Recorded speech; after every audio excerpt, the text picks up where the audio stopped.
Hello everyone, I'm Anthony Wilson. Welcome back to Magic Talk. Today we're going to be talking about a deck that I've been running all summer. It's called Crypt Combo. My current record with the deck is 86-6. The only matches I've lost were 2 at Grand Prix DC, 2 at the Star City Games Standard Open, 1 at M11 Game Day, and 1 in a random F&M somewhere. Now, we're going to discuss how the deck runs and how to play it because it's a little complicated. And we're going to be talking about the sideboard options. So let's get to it, shall we?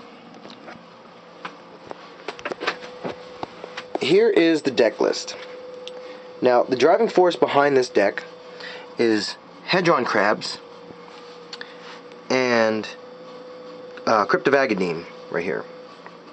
Now what you want to do is you want to put as much into your graveyard as possible. Some people have referred to this deck as the standard dredge deck right now, using Hedron Crab and Merfolk Looter to mill yourself, and then using Crypt of Agadeem to produce a lot of mana after having a lot of black creatures in your graveyard.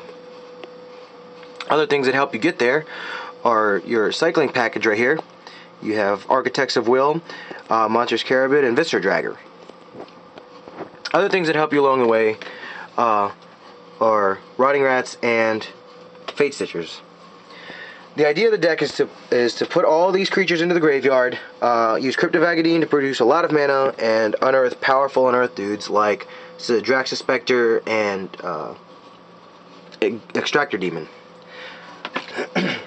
Very important card in this deck also is Grim Discovery.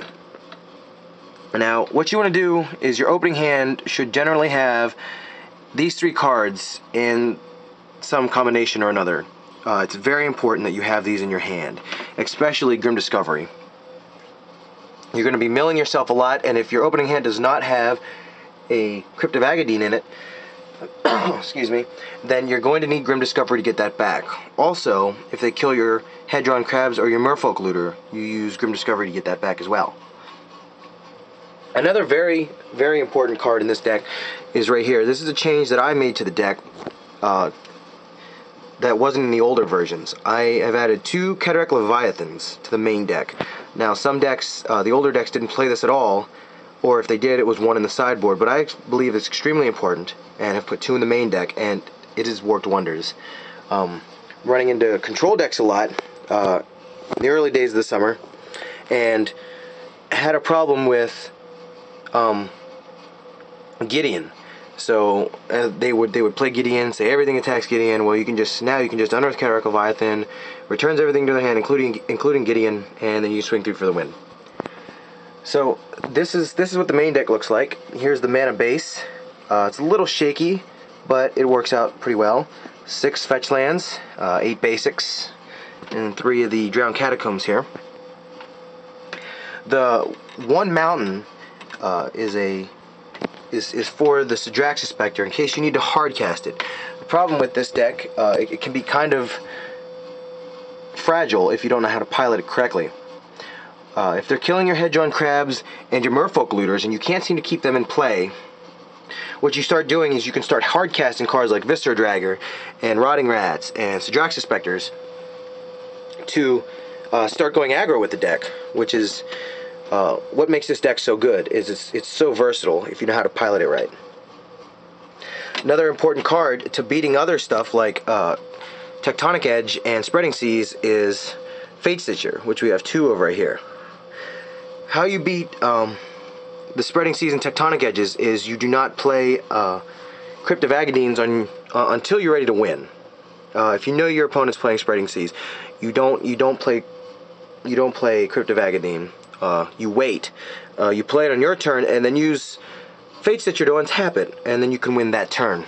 To play around Tectonic Edge, well, you really can't play around it. You have to keep feeding them Crypt of Agadeems and then getting them back with Grim Discoveries. It's really the only way to do it. But all in all, you should beat the control matchups. Its worst matchups are aggro. And there's a few other key things that hurt this deck. And we're going to take a look at the sideboard right now. So we'll talk about how to stop that. This deck has a real problem with red and any kind of aggro decks like White Weenie. So we have 4 Agony Warps here in the sideboard, because Agony Warp pretty much 2-for-1's red every time, and keeps you from taking too much damage early on from mono white and killing their guys along the way. Also, to help you against the red decks, we have Consume Spirits as a 3 of. Other cards that cause problems for this deck are Jund Charm and Ravenous Trap. So we've added 4 Dispels here in the sideboard to help counter those cards. This is a big card in the sideboard. I get a lot of miles out of this. Is Pithing Needle. This is used to shut down a lot of planeswalkers to keep from hurting you early on, and also it shuts down Tectonic Edge. Extremely important card. If you're going to board these in, you board all 4 of them in, and you hold on to them until you see a major threat. You do not play this right away. I know a lot of players like to play this turn 1, naming whatever they believe the biggest threat is. Don't do that. Okay? Hold on to your Pithing Needles and go about the deck as usual. Go about your plan as normal. Then when they drop a threat, when they drop Jace the Mind Sculptor, when they drop Elspeth, any of that stuff, they drop Tectonic Edge, then you play the Pithing Needle. Name whatever the threat is at the time, and then you can continue going about your plan. So this is the deck.